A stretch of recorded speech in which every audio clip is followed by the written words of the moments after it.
How to pay with PayPal without credit card. Hey everyone, in this video I'll show you how to pay with PayPal without needing a credit card. Let's get started. First, if you don't already have a PayPal account, go to paypal.com and sign up for free. Follow the prompts and enter your email and set in a password. Once your account is set up, log in and activate the wallet section. Here, you can link your bank account to your PayPal account. Click on Link a Bank Account, enter your bank details and confirm the link and process.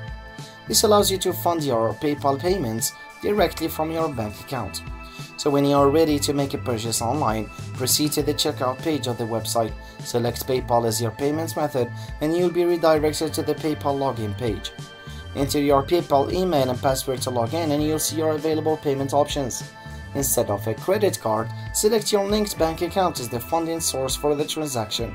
PayPal will use this account to complete your payment.